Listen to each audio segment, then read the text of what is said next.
back to a brand new episode of the MMA Beat. It is Friday, July 7th, 2017. Hello again, everyone. I'm Ariel Helwani, not inside our New York City studio, as you can see. It's an on-the-road edition of The Beat. And today we are being joined by two of the best over at MMAfighting.com. That is Sean Al-Shadi. That is Mark Ramundi. We are in Las Vegas. We are just hours away now from the Ultimate Fighter 25 finale. Tomorrow night, it's UFC 213.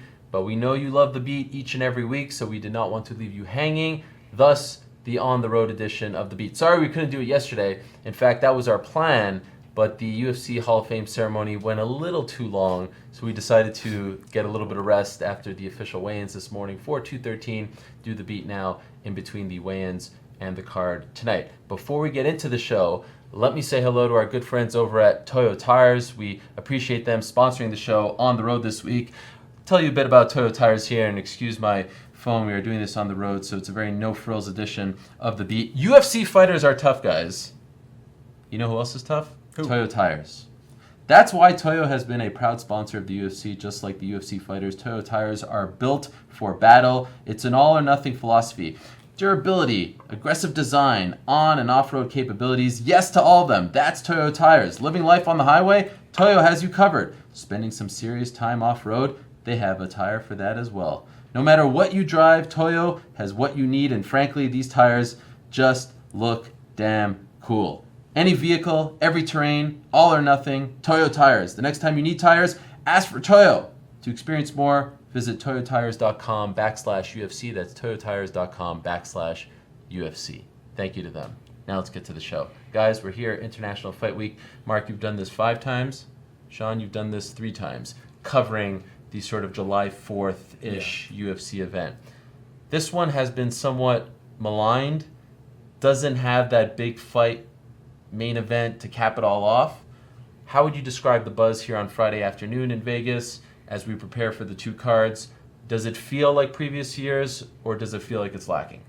I mean, it feels like it's lacking, and honestly, it would be hard for it not to, just be based on the past few years. I mean, you go back 2 years ago, UFC 189, that whole week was a frenzy. There was 3 events in 3 days, and it all culminated in the Conor McGregor versus Chad Mendes fight, probably the best pay-per-view that I've ever seen. And then last year, we have UFC 200, where every day is this roller coaster that feels like each day is a week, basically, and there's so many twists and turns. This one just feels more like a regular fight week, I would say. With 2 cards. Yeah, with 2 cards. There's buzz, but I'd say minimal buzz. And in a way, it's somewhat representative of just, I feel, how 2017 has gone as a whole. It's been a very underwhelming year in terms of these big fights and these big stages that we're kind of accustomed to, and weeks that have been carved out as like, this is going to be a big week, haven't been this week or this year, and it's a continuation of that. What do you think, Mark? Yes, it feels like a scaled-down version of International Fight Week for a lot of reasons. The Ufc Fan Expo, which was once held in a gigantic convention center, a gigantic hall, is now just kind of outside of the T-Mobile Arena. It's not really an expo. It's not really an expo. I think they're calling it the UFC Fan Experience. So that's scaled back. There were 3 cards last year, 2 cards this year, which I'm completely okay with. That's completely fine. And the main events don't have the cachet of years past. So for a lot of reasons, this is not the International Fight Week that we've come to know and love from the UFC, for whatever reason that may be. But yeah, this is a little bit of a subdued version this year. Important to note, this wasn't their original plan. Of course, we remember that they originally wanted Michael Bisping to fight GSP tomorrow night. They then talked about Nate Diaz versus Tony Ferguson. They had to sort of settle with this, and there haven't been a ton of injuries that have affected the final version of the card, although one of the more, I think, attractive fights on tomorrow night's card, Donald Cerrone versus Robbie Lawler, was moved to 214 after Cerrone suffered that blood infection. I believe that the beefed up version of 214 has really hit this one a lot, this card on Saturday night, because they're both happening during the same month, and fans, it's hard for them to invest in 2 pay-per-views in 1 month. One is considerably better than the other. 214 is one of the best fight cards of the year, one of the best fight cards of the last 12 months. I think a lot of fans may skip this one because they're planning on buying 214. Is that a crazy idea, or does that sound... No, I think you're 100% right. Just because, again, it's within a span of 3-4 weeks, we're getting these two cards in one is obviously better than the other. Right. And you only have so much money that you can invest in this sport. This sport asks a lot of fans, just in terms of financial output. I mean, UFC Fight Pass, Fox Sports 1's not a channel a lot of people get without having to pay for it. And then, pay-per-views every month. And plus, I mean, we see it today, even the day before this International Fight Week card, the Mayweather-Mcgregor is kind of taking over during the official weigh-ins. They're releasing the schedule for the press tour. They're releasing the first promo. It seems like the UFC is focused on other things outside of International Fight Week and UFC. Although that wasn't really their doing. Yes. They're not really. True. It's more of a Showtime Mayweather thing. But yes, I do agree. There seemed to be sort of like this air that went out of the room once they announced that everyone was sort of focused on everything but the weigh-ins this morning at the MGM. Now let me ask you about just the stuff that is happening here. You mentioned, last year when they had those 3 cards, and I thought that was their best 3-card in a row stretch that they've ever done, even 2 cards in a row. When you have Eddie Alvarez and RDA fighting for the belt on Thursday on Fight Pass, and then you have Joanna and Claudia fighting on Friday for Starweight title, and then of course 200. I mean, it's going to be very hard to ever surpass that. But I think something that they got right is getting rid of that 3rd fight card and doing the Hall of Fame ceremony on Thursday night. Yeah. Before actually talking about the ceremony, do you agree with that? Do you like the idea of the ceremony sort of kicking it off, honoring the past, and then getting into the 2 cards Friday, Saturday? I do, because in past years, the Hall of Fame has been on Sunday after all of the actual in-cage events are done. So I believe last year there were 3 events, Thursday, Friday, Saturday, and then Sunday in the afternoon was the Hall of Fame. Now, if you're in town in Las Vegas and you're a UFC fan, you're likely going to 1, 2, maybe even 3 of those events. Are you going to stay around? Are you not going to be exhausted by all of that and then go to the Hall of Fame on Sunday? I think this is a way for them to make the Hall of Fame really a bigger part of the week, which I think it should have been all along because it has that great potential. So what do you think of the ceremony? I thought it was nice. Like Mark was saying, in past years, it kind of felt like an add-on, just this sort of supplementary thing that if you're still around, you can kind of come check it out. And I think turnouts were always reflecting that. It was always smaller scale. Yesterday seemed much bigger. It seemed like they put a lot more effort and production into it. And it went long. It went very long. It seemed like it stretched for a little bit, but 2.5, 3 hours. It was. I think it started at 9. Longer than that. It started at 7 and then ended at around like 10:30 maybe. Yeah. But all together, I mean, it was nice. It was nice to see each one of these figures who kind of made their mark in MMA get their moment, and it wasn't a short moment. They kind of got their chance to express what it meant to them and the people around them. It was nice. I feel like we'll look back on the ceremony last night in a couple of years and say, okay, this is when it started. This is when hopefully they started to get it right, because I agree, doing it at the Fan Expo either on Sunday or Saturday afternoon before the big fight card, no one was paying attention to it. Being in a beautiful theater, this new Park Theater here in Las Vegas, is a fantastic venue.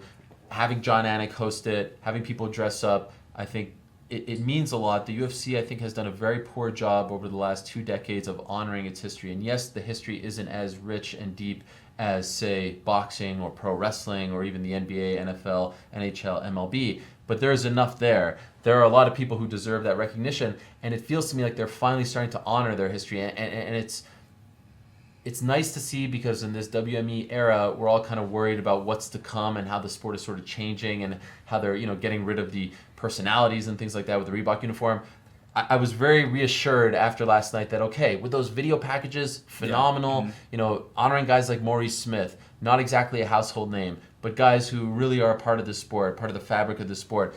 I left, yes, it was long, but I felt so inspired afterwards and happy and almost like reassured that, okay, the sport's history isn't going to be forgotten because of grudges, isn't going to be forgotten because of, petty disputes.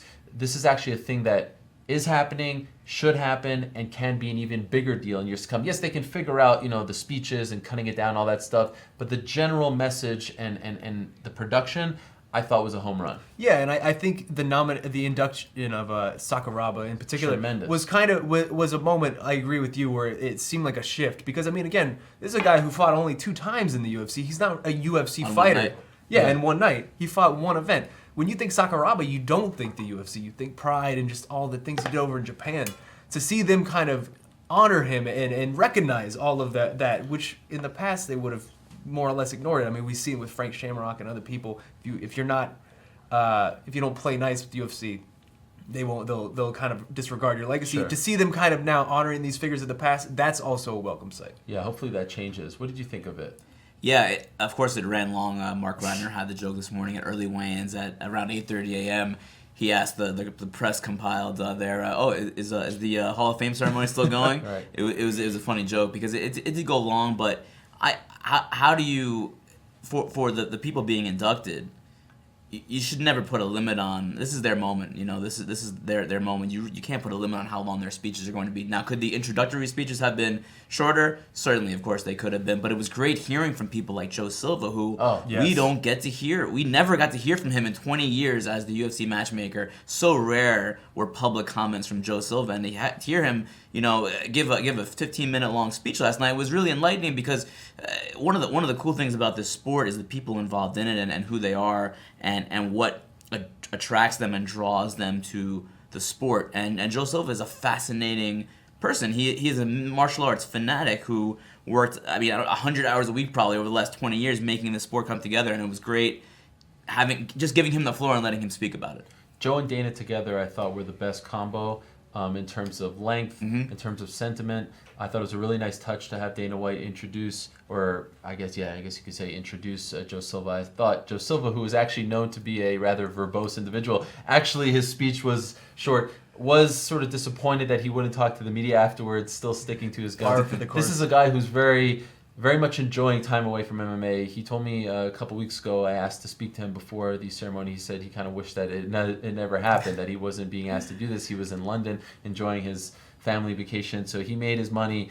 He's enjoying time off the grid. But I thought that was fantastic. Seeing Sakuraba, a couple things like we can nitpick. Maurice Smith's brother was phenomenal. His speech was so emotional. But then to go to Basrun and have that drag out was a little too long. Benavidez and Cody Garbrandt, it's overkill, right? So that's the stuff that I think that they will figure out as time goes on. But overall, a great addition to Fight Pass. They're taking a page out of WWE, there's no doubt about it, and it's the right kind of page to take out of WWE. That's what you should be doing. Give the fans another reason to come early to Vegas.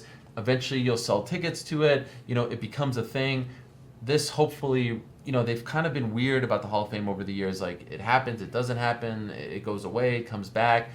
Even seeing Tito Ortiz at the Legends panel, I kind of feel like now that Dana White got paid, the Fertittas are gone, these grudges and like the war is sort of going away, and we're starting to be grown-ups about how we honor the sport, and that's very reassuring. I have to admit, it's rare for me to feel in awe of someone that I'm talking to. I was in awe of Sakuraba. I've never spoken to him before, one of the last legends personally that I've never been in the presence of. I was looking at him, I was like, think about the things that this guy has done in this sport. I really felt like my mouth was, I had to remind myself to close my mouth. That's how much I respect him as a human being. I agree with you 100%. I mean, over the course of however long I've been doing this, that was legitimately the first time I was almost kind of fanboying out just in front of meeting someone like that. Because you're right, he is such a legendary, seminal figure.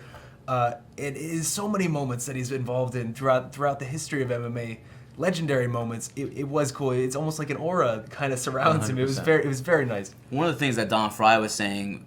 Don Fry, we forgot to mention him. Don Fry, of course. Don Fry and Misha Tate. Yeah. When he wasn't saying very cringeworthy things about Misha Tate, he made a very good point about the UFC and how there are a lot of new fans that have just kind of come on board in the last 2, 3, 4 years. And I think it is incumbent on the UFC to educate those fans in some way about the history of the sport, because it's not a long history, but it's a rich history. There is a lot to talk about there, and I think that they could do a better job. And like you said, I think that maybe last night, by just making that ceremony a big deal, by making that a thing that I'd like to see it like WWE it's more of like a formal event too. You actually come dressed up.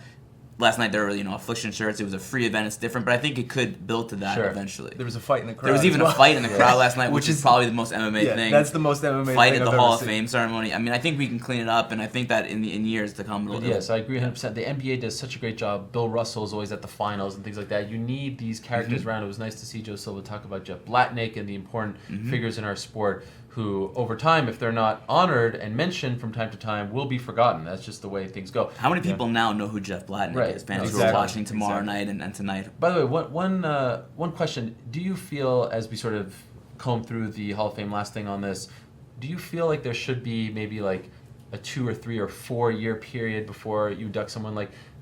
You mean like a Faber type of thing? Well, Faber, yes. Joe Silva even. Joe Silva left in December. Should we miss these guys a little more? There are enough guys, at least now, you mentioned Frank Shamrock, there's a bunch of them, who would fit the bill. Would you like to see them do that, or does it not matter? Just get the biggest names possible and go from there. I think that's not a bad idea, in particular because, like we were saying, I mean, there's so many figures throughout the sport who have kind of somewhat already been forgotten. You got like Frank Shamrock, Kevin Randleman's, all these guys who... Jens Pulver. Yeah, Jens Pulver. There are many people who are deserving of this honor, Sure. so it would be kind of nice to give it a little space, because, I mean, Uriah Faber retires, and then a month later we're hearing he's now a Hall of Famer. Yeah. It just seemed a little rushed, almost like, hey, maybe don't come back. Like, this is a thing, so you don't come back. Uriah Faber isn't even officially retired, by the way. He's still getting tested by USADA, so he can come back and fight next month. He's not officially retired. Yeah, but yeah, I think that's not a bad idea. Okay, you agree? Yeah, I think that in essence, I think it's a good idea to just give it a little bit of space, but I wouldn't want to put any hard rules on it, because in this sport, you never know when someone's going to come back. Hoist Gracie fought last year, and he's been in the Hall of Fame since the very beginning of the Hall of Fame, so you never know. So I don't want to put like a specific rule on it, but you should defer to the people who have been out of the sport for longer. You guys have been here since Wednesday. Biggest story that has stood out, most interesting story, the one that, you know, and if you want to pick Yoel Romero's physique, go for it, Mark. Well, I saw your eyes. I don't know I saw why your eyes you lit look right at up me. there. But not what's sure what been you're the talking biggest about. story, the most interesting thing that has happened in Las Vegas since you got here on Wednesday? Well, now I have to say, Well, Yoel no, you don't have It's I would say it's kind of a week that there are not a whole lot of storylines going into the fight. The storylines that are going into the fights are kind of there are storylines that somewhat overshadow the fight. Like, what is going on with Michael Bisping? Is he going to fight George St. Pierre next? Is he going to fight the winner of this interim title fight on Saturday night between Yoel Romero and Robert Whittaker? So there are storylines going in, but it's almost like the storylines are contingent on something else happening for it to really matter. The women's bantamweight division is this is a great fight. It's a rematch. They fought before. Nunes has a win on Shevchenko. It's a 5-round fight this time. So as far as the biggest story, Yoel Romero, it's getting the most buzz. For maybe it's a silly reason that it's getting the most buzz, but for someone at his age to be as a physical specimen that he is, you can laugh all you want, Sean. It is true. But he is a marvel, and people say, oh well, he's because of the steroid needle, and you see this stuff. The guy has been tested by USADA 20-something times 2 decades, in the last few years. Plus, all the times he was tested by USADA when he was, or at least some kind of testing when he was an Olympic wrestler. Yeah. So this is a guy who's been tested time after time after time, and he had that one hiccup with the tainted supplement. Only got a 6-month suspension. It wasn't even a performance enhancing drug that he popped for. I think the guy for his age, I think he can go. Who knows how long the guy can fight for? And this could be really his crowning moment. This is a guy who was a silver medalist in the Olympics, and now he can be the interim champion. And a lot of people, winner of Saturday's fight, people will feel like that person is the best middleweight in the world. Do you agree with that? I mean, I think you can certainly make the case. I think you can certainly make the case. Disrespectful to Michael Bisping? I mean, I don't prescribe by the theory and the notion that the UFC champion in any weight class is automatically the best person in the world. So if you were doing rankings, you would put Romero or the winner of this fight above Bisping?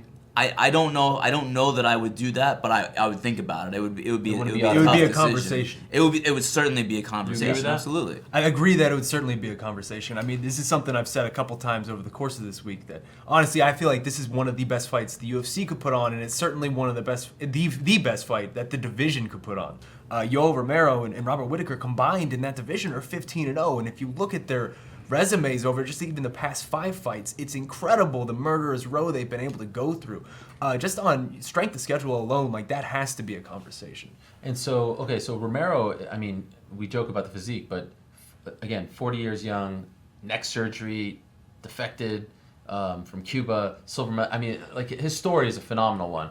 Also the story of, you know, waiting to go back to see his son in Cuba. He does not have a flight book, but he wants to bring a belt to his son, who he has not seen in around, I think, 11 years. It's great. Whittaker's story is great. Kind of came out of nowhere from The Ultimate Fighter and all that stuff. So I love the fight. Do you feel like the uncertainty as far as Bisping? I still feel like, and I spoke to GSP earlier this week, that's the fight he really wants. Yeah. He wants to fight MSG, and I still feel like that's the fight WME wants for MSG because that November date is coming up soon. McGregor won't be available. Ronda is not available. GSP is probably the next best thing, unless maybe you do DC Jones 3 if DC wins. I still feel like GSP's return would be a big deal once it actually comes to fruition.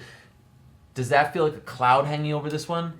A little bit, because I agree with you. I think that that's the fight that's ultimately going to happen once all the dust settles. I mean, we can hear people say GSP is going to fight Tyron or the winner of that fight or whatever. I don't feel like that's going to happen, man. They offered these guys this fight. They've done promotion for this fight. And again, you said WME. That's the fight I believe they want. When the dust settles, I think that's going to happen. And that kind of puts a cloud over this because what are we doing then? At this point, we have interim belts that don't mean anything because you have an interim belt that's not going to get to actually fight the champion when the champion comes back. It's a circus in layman's terms, and I don't know. It hurts the stakes in this week. I would say that it lowers the stakes. Because you want the interim title to secure the number one contender spot. You want that to mean, okay, now you've gotten this ticket to fight the champion. But with this hanging in the air, it doesn't feel necessarily like the way I felt about Pettis Holloway or Khabib Ferguson going into that one, right? I mean, this one has this little caveat there that I believe when push comes to shove, they're going to go in the GSP direction if given the opportunity. We could be asking ourselves on Saturday night, who is the number one contender for the interim title? Think about that conversation. That's going to be a real conversation probably if that fight gets made, which it probably will. Who is the number one contender for the interim belts? Is it People possible, are going to be defending interim titles now. What a strange web that we've gotten to. But is it possible that winner just if they do this fight on November 4th, that winner probably just waits, right? Yeah, I mean, are you going to have the interim champion defend against another contender? Hannah Barrow actually defended the interim title. But that was a completely different situation. Sure. Though. But how about this scenario? Okay. And this could just lead to just the belt changing hands, not with a fight, but George St. Pierre, they fight. He fights Bisping. He beats Bisping. He goes down to 170 and vacates his belt. Imagine that. Then you would just have to You'd have to award the undisputed title to the winner of Saturday night's fight. And by the way, we've talked about the GSP situation ad nauseum on the beat with the regular team, but you guys are obviously on the West Coast. Are you in favor of GSP fighting Bisping at this point because they promised it, or do you want to wash your hands of that situation and have GSP fight the winner of Tyron Woodley versus Damian Maia? I'm conflicted because at this point, you've promised these guys this fight. And especially for like a Michael Bisping, you promised him that paycheck more or less. Yeah. And he's put in that how many years for you? He's been a good soldier for how many years? You've done a press event for it. Like you've taken all these steps to do it. Part of me still feels like you have to just put on that fight at this point. But the longer this drags on, the harder it gets to justify that position. And especially like we're saying at this point, like it's so tangled that I honestly don't feel strongly one way or the other. And I feel like it's the apathy towards that fight is growing and growing as this kind of stretches on. Part of me says just do it. Just do Bisping versus GSP because it is one of the bigger fights they can do at this point. They need a big main event for Madison Square Garden, right? I think we saw already with the press conference that there is legitimate heat there. I mean, I don't know how real it is, but there's legitimate interest, at least among fans. I mean, just looking at our traffic when that press conference went down, it's people like seeing Bisping trash talk GSP because GSP is the ultimate babyface in MMA, right? He's the guy that doesn't really talk trash. Michael Bisping. But that's all part of the same. That's all part of the package leading into this fight. So I think that is a big fight, and the UFC is in a really bad position right now in terms of what do you do? Do you want to go all in on just making the biggest fights possible and just saying screw the meritocracy, screw the rankings, and just try to put on big fights as often as you can, or do you double down on the sport aspect and say, we're going to follow the rankings. We're going to give the winner of this fight the middleweight title.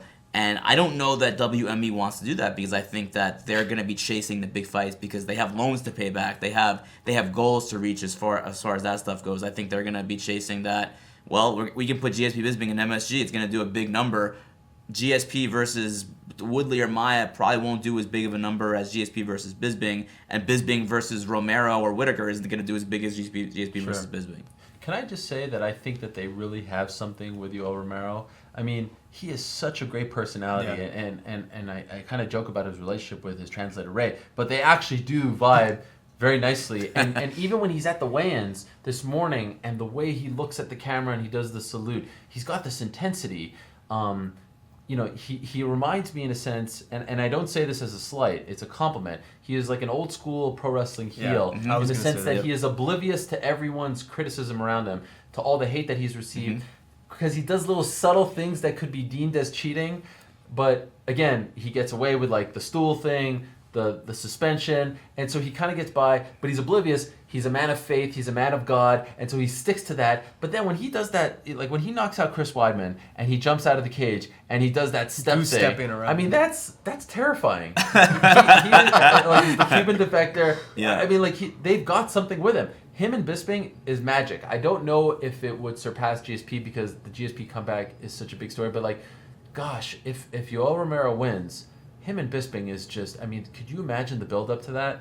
It's just, Could be interesting. when Bisping was on my show on Monday, the way he talks about Romero, about being a drug cheat and all, I mean, it's a great dynamic. It really is. And what I was told was that he's going to address Michael Bisping. Michael Bisping will be in the arena if he wins. That's the plan. He did it at MSG, and it was phenomenal. Great. It was great. Michael, Told me loved I love you. It was phenomenal. He's great. See Do you you share my enthusiasm for Yoel? I do agree that they have something, but they just haven't quite hit the right note as far as promoting him in that way. But do they ever? It's on. It's on That's Yoel. a valid question. It's on Yoel, and Well, I think he's doing his part. I think he's doing his part. He's doing a great job. But you can only go so far Sure. without getting that bump from the UFC. Sure.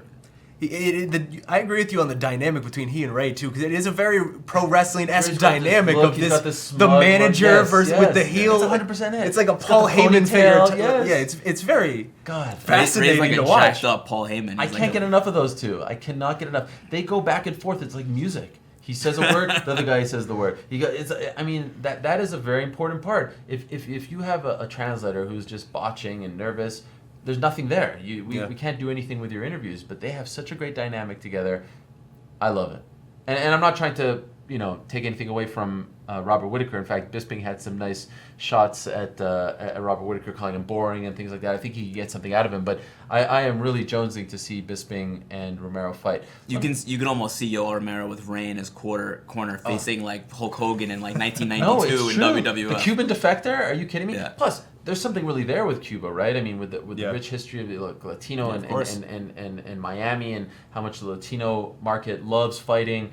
They've certainly embraced MMA to a certain extent, but not obviously as much as boxing. Here you have a guy who lives in Miami, who's got the story with Cuba, and now with the newfound relationship between Cuba and the United States. I mean, there's something there. There's really something to sink your teeth into. Let me ask you about Amanda Nunes. This is an amazing story in her own right, in the sense that, A, she's headlining the third, this is 3 in a row for her, and it's 200, and I know she kind of backtracked into that one, but still, at the end of the day, she headlines it. A lot of people watched her win the belt. Then it's the Ronda Rousey fight, and now it's this one. Now, I don't think the buy rate for this one will be as big as the other two, but it's still a big weekend. She's on the marquee, etc.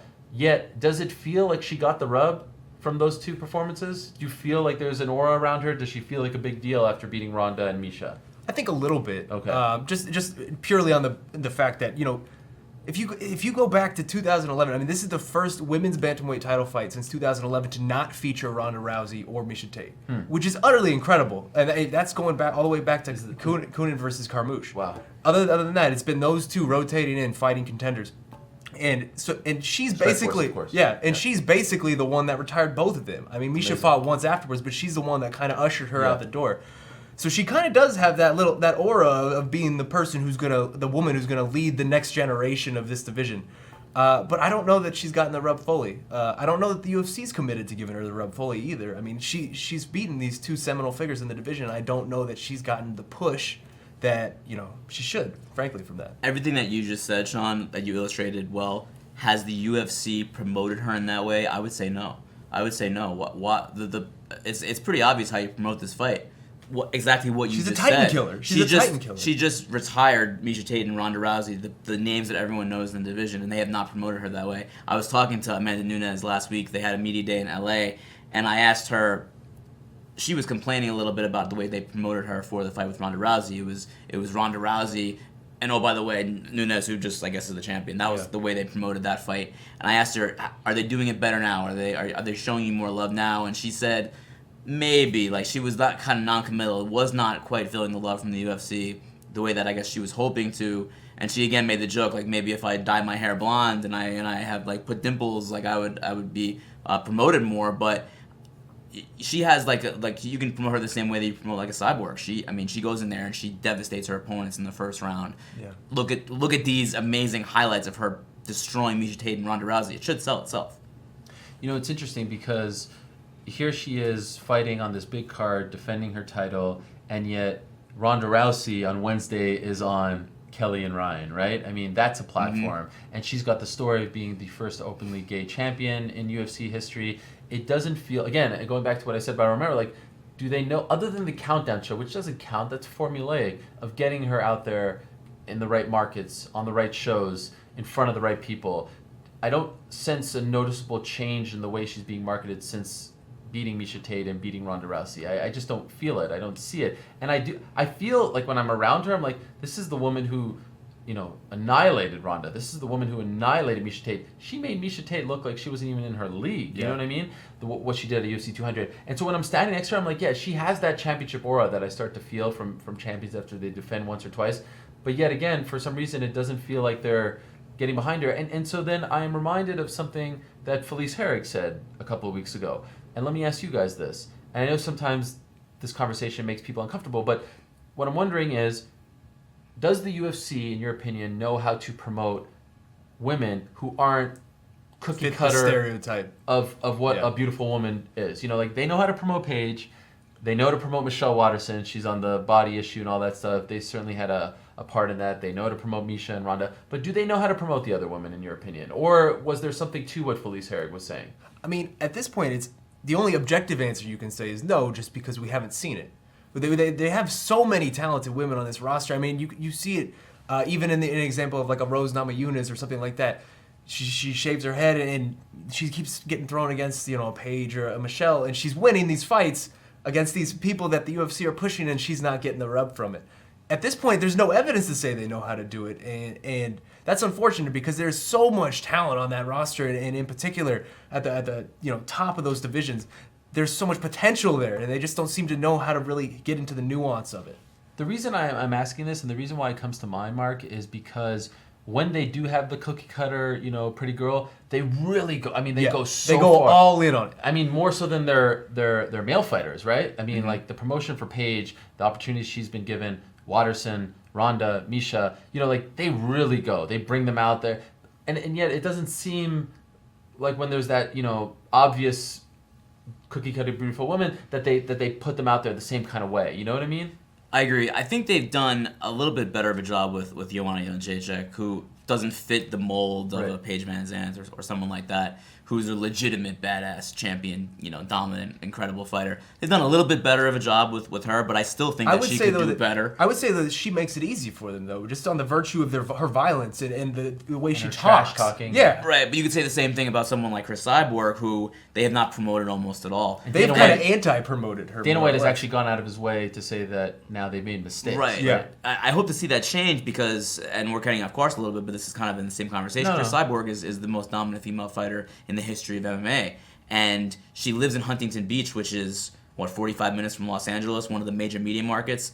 I live in Los Angeles. I don't remember the UFC ever bringing Cyborg, hey, why don't we do a media day or a workout with Cyborg? Not once have they done that. And now she's been in the UFC for over a year now. So and she's been under contract with Zuffa dating back to when she fought the night before UFC 184. I mean, she's been on pay-per-views, you know, the one in Brazil last year. So she has not gotten any kind of promotion, and she doesn't fit obviously in that cookie cutter, you know, the mold of the all-American girl, the pretty girl either. But she's incredible, and she's marketable in a different type of way. And I think that's what the UFC struggles with, kind of in the same way that it's very easy for them, and they're good at marketing someone like Conor McGregor who talks the talk and you know, sells the fight himself. They're very good at pumping up people who sell the fight themselves, but not as good of someone who maybe doesn't make it as easy on them and kind of accentuating what makes them special, what makes them unique. It's a very similar thing on the men's side, I think, too. And by the way, not all marketing is the same. Like Conor, you put him on Conan, it's a home run. Obviously, Amanda Nunes, whose first language is not English, on Conan doesn't kind of garner the same kind of interest, but you have to get creative. You know, that's why you have PR teams and marketing teams. You have to know, okay, what do we have here? And what's her story? And what has she been through? And what has she overcome? And let's get her out there and look, I'm throwing this out there. Like, maybe the New York Times is interested in her. Like, is that being done? Great example. Last month was Pride Month. And Amanda Nunes has actually won awards from LGBT community affiliations and organizations for being courageous and being brave and being open about who she is. And the UFC did nothing for during Pride Month. They did nothing. They did nothing to promote her during Pride Month. It was a great opportunity to get her out there to certain media outlets and have her our first openly gay champion. She's beaten, and she's about to fight on pay-per-view. About to fight on pay-per-view. She beat Ronda Rousey, who everyone knows. What an opportunity there, and it just missed it. Adam Silver, the NBA commissioner, is riding on a. Where's Nunes?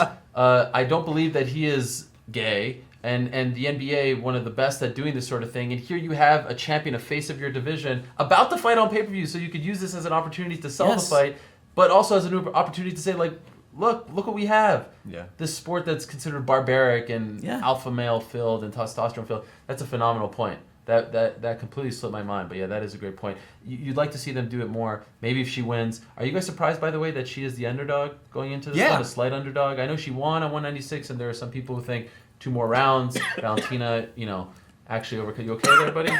This is we're doing a show here, by the way. I don't know. I know you guys aren't used to the stuff on the West Coast. Do you need some more water? My apologies. Okay. I'm fine. I'm good. Are you surprised that she's the dog? I would say so, man. At what point do people stop doubting her? Like, what does she have to do to get somebody to believe in her? She just ran through Miesha Tate and Ronda Rousey in like a combined 3 minutes, 4 minutes. And still, again, she's somehow the betting underdog of a person she beat last year. Yeah. It's strange, frankly. It is a little surprising to me, but not. I wasn't blown away. I was actually more surprised that Romero was the underdog in his fight, or at least the slight underdog. I don't recall a champion who has been as dominant in 2 previous fights against well-known names who has gone into the title defense as an underdog. Yeah. Someone like a Frankie Edgar won fights, very close fights, and he always seemed to edge them out. He always ends up as an underdog. But someone who's just completely devastated their opponents in 2 fights, the champion is the underdog against the challenger. Now, I think Shevchenko is excellent, of course, and people know that. She has big wins herself against Pena and Holly Holm. She didn't get blown out of the water by Nunes last year, and she won the 3rd round, and I think people are buying into if it was a 5-round fight, it could have been different, that type of thing, but it still is surprising considering how just incredible Nunes has looked. I want to quickly ask you guys about Alistair Overeem and Fabricio Verdum. They're fighting for the 3rd time. First time was in Pride 2006. Verdum wins via submission. Second time 2011, Strikeforce Grand Prix. Overeem wins, somewhat forgettable fight. And now here they are fighting in the UFC. And both of them are saying, I win this fight, I'm getting a title shot. Stipe Miocic, he's fought in 3 title fights, beat Verdum to win the belt, then he beats Overeem, and most recently against JDS.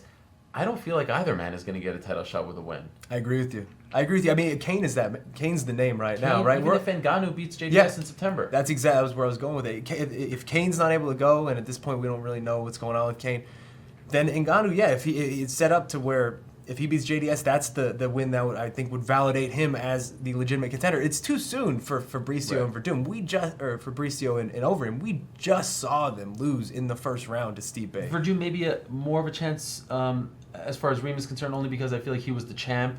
So he gets a little more of the rematch. Yeah. Reem lost in a title challenger spot. But still, I don't know that there's a lot of interest in either of those fights. They were both pretty decisive. Yeah, 1st round knockouts. What do you think? Yeah, I'm not quite sure what they're gonna do. They do have options, I guess. It really is all contingent on that Ngannou and Dos Santos fight, because then if Dos Santos wins, then what do you do? Yeah. Because he literally just lost to Stipe in the 1st round a few months ago. Kane we don't know. He hasn't fought since UFC 200, right? He hasn't fought since Travis Brown. From what I'm told, he's not close to 100%. Not close to 100%. So he's probably out. So I think if Dos Santos wins that fight against Ngannou, the winner of this fight very well could end up fighting Stipe next. I think that's a legitimate possibility, and I'm not as down on either of these guys as you guys seem to be. I think that I'd be curious to see Fabricio Verdum try to avenge that loss to Stipe. I think maybe the moment got to him in the stadium in Brazil. Who knows? There are storylines going to that fight. And the same thing with Overeem. Let's not forget, Overeem dropped Stipe Miocic in the first round, and he had him in trouble. And he went for that ill-advised guillotine instead of just finishing with blows on the ground. Who knows? If things go differently, we could be talking about Overeem as our champion right now. So I'm not as down on that, and I have no problem with the winner of that fight, getting the next title shot. What about Alexei Olenek if he beats Travis Brown? If he hits the Olenek choke again, yes. He can write his check. Write your check, Alexei Olenek. I still don't know how to spell your name, but you can write your check. There's like 10 8 different versions. variations on it. Travis Brown actually told me that he thinks if he loses, he's out.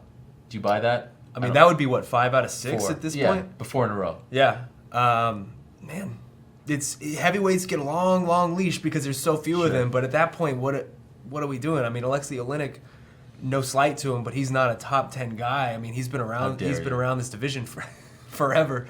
We're talking about the boa constrictor here. He's got to win over Krokop. Yeah, hey man, that's right. He's been around this division forever. If Travis Brown at this point can't get past him, I mean, yeah, I would think the UFC at this point he's going to Bellator or something. What do you think? I think win or lose, he stays with the UFC.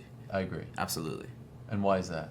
For a number of reasons. He's still a big enough name that Bellator will pick him up, and I know they don't want that. Sure. And he's Ronda Rousey's fiance, and Ronda Rousey has that's a point. That's a good Can point. you imagine Ronda Rousey being in a Travis Brown Bellator fight? Yeah. That would be the UFC would not be happy Although about she that. doesn't attend these ones, or at least doesn't sit in the front row, and he said She's not around. coming.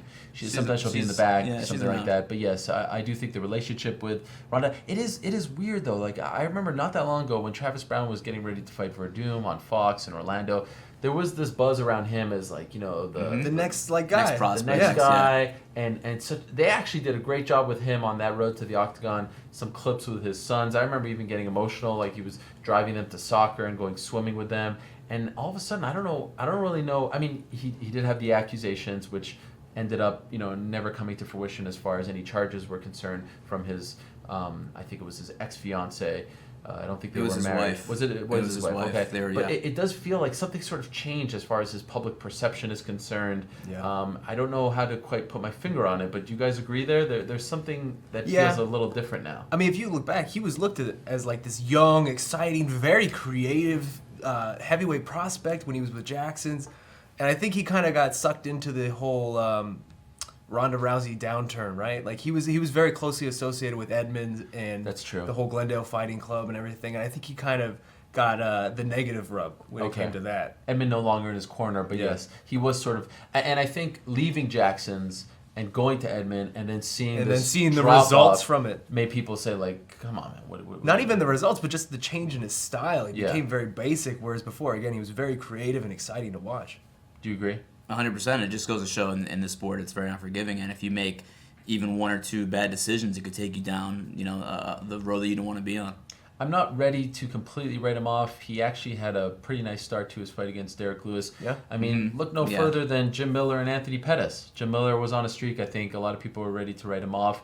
I think now he's kind of getting back on track. Of course, he was battling Lyme disease, which is a very serious illness. And here's Pettis. What a fascinating story this is, right? Going back to 155 after the debacle in Toronto, missing weight, and I think an ill-advised cut for him. I don't think that he should have ever gone down to 145. I think, other than maybe the top two fights, maybe the most interesting story is what does Anthony Pettis look like? You know what I mean? Like, what kind of a fighter is Anthony Pettis, who at one time I thought was one of the best fighters in the world? Yeah. I mean, speaking to him Thursday on Media Day, he basically has had 7 months to rebuild his body, and what he said to me is that he found kind of like an unexpected new passion of his in the weight room. He's never lifted weights in his entire life, outside of just very sports-specific stuff. But over the past 7 months, he's adhered to this 5-day-a-week, very hard weightlifting regimen to kind of rebuild himself. And he said now he feels stronger than he did when he was champion, just in terms of physical strength. And he's talked about it before, but this idea that I'm going to go back to my roots and go back to my striking. He for months he only did kickboxing classes after that Max Holloway fight, he said, and he just wanted to re-find himself, and it seems like he was happy to be here, happy to be enjoying it, not worrying about his weight cut, excited and free to speak and not just sucked in whatever this husk of himself that we saw in Toronto. Okay, running out of time, I want to quickly ask you guys about the Mayweather-McGregor tour that was announced this morning. So they're going beginning Tuesday to Los Angeles, Staples Center. Then they're going to Toronto, Ontario, Canada on Wednesday. Then they're going to Brooklyn, New York, Barclays Center. And then SSC Arena in London on Friday. What are the expectations here? Do you think that this could possibly be bigger and more entertaining than the actual fight? Do we feel like this is going to live up to the hype, just seeing these two personalities on a stage together? What are we expecting come next week? Madness. Yeah. Just utter madness. I don't really know what it will be like, because they are both larger than life figures at this point, and we've never really seen them face to face. So that first one in LA on Tuesday is going to be really just, I mean, I'm so curious as to what that will look like and what the talk will be like and what the face-off will look like, because it's two different worlds. It's not just even two different people. It's two different worlds, and things get done differently in each, and they are at the top of their games in each of their sports. It's a boxing match, of course, so it's still Floyd Mayweather's turf, but McGregor can hold his own, especially with his mouth, and if we know anything about Conor McGregor, he's probably going to push the envelope on this tour. We remember the Jose Aldo world tour that they did. Now, Floyd Mayweather is certainly not Jose Aldo and vice versa, but Conor McGregor knows how to push buttons. Will he do that with Floyd Mayweather? There's so many questions. There's so much intrigue. Probably more intrigue heading into next week than there might be in the actual fight, which many people think could be very predictable. I feel like it's fair to say that most people are more excited about the press tour and the lead-up than the actual fight. They should be selling tickets to this stuff. Yeah. They are giving them out. They're giving them You out. have to actually get tickets to go in, but you don't have to pay for them. Right. Yeah. Because I feel like the fight itself is very, for the most part, predictable. I think we all kind of feel one way about how it's going to go. Conor, round one. Oh, yeah. Yes. Yeah. Exactly. Left hand. No one could take that left-hand shot.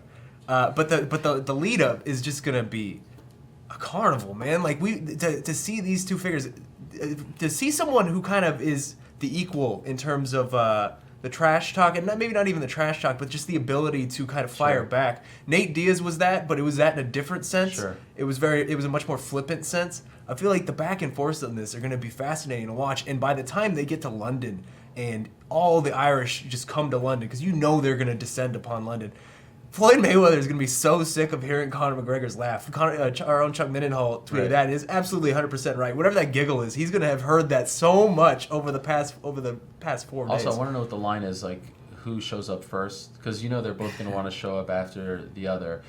Is it a mistake, in your opinion, not to go to Dublin? I feel like it was a concession made, right? Oh, like, yeah. At this point, like, stay away from each other's home turf. Sure. But London's going to feel like Dublin, I feel like. Because that's only like an hour flight. Like, just even tweeting out the schedule, there were a ton of Irish fans who were tweeting me saying, "Oh man, we gotta get tickets. We gotta get tickets." Sure. Go so. And McGregor is also beloved in the UK too. So Yeah. not, of course, not as much as his own country, but he has done a great job subtly over the last couple weeks since this fight has been announced, just via social media. Like, Mayweather has done essentially nothing, but just little things, like yesterday tweeting the picture of him wearing Nikes, and that leads to some talk. Oh, are you not going to be sponsored by Nike? He's a free agent as far as sponsorship is concerned for this fight. I think just like his little posts, and we're hearing from his training partners, I don't know, it feels like for whatever reason, maybe he's just more in tune with promoting himself on social media, that he's done a much stronger job than Floyd has done in terms of building interest to the fight, or at least to the tour next week. Floyd has done virtually nothing. Actually, It almost he doesn't have to. Yeah, He doesn't have to. He doesn't have to. He doesn't have to. He doesn't have to. He did that one video where He just he has was to like show hitting up and everything. Just show up. All right. He's Floyd Mayweather. Yeah, he can just let Conor do this. It will be fun. We shall be there. Can't wait for that. We are going to wrap up. We have a busy day ahead of us. Ultimate Fighter finale, ceremonial weigh-ins. A lot more to come, and of course tomorrow it's UFC 213. A lot of stuff that we left on the cutting room floor, but we have run out of time, unfortunately. But this was fun. You guys should do the beat more often. I would love Why to. don't you ever come on the show? Are you gonna fly me out? Yeah, that's a problem. And then you're going to have to fight Jeff or Chuck or Luke for their spot. We got a brand new studio, though. I don't know if you've seen it. It looks pretty Heard nice. about that. Yes. Haven't it seen is it a yet. very nice studio. You've never seen it. You haven't No. watched the show. He's not a fan of the show. What is this show? Okay. Sports On that note, Sports reporters? we shall say goodbye. I want to thank the good people once again over at Toyo Tires. It's toyotires.com/UFC to learn more about them. We appreciate their support very much. And again, we shall say goodbye for now. For Sean, for Mark, for Esther, for Casey back there, I am Ariel. Thank you so much for watching this on-the-road edition of the MMA Beat. We're back later for a post-fight wrap-up of the Ultimate Fighter 25 finale, and of course tomorrow for UFC 213. For now, I'll say goodbye and enjoy the fights.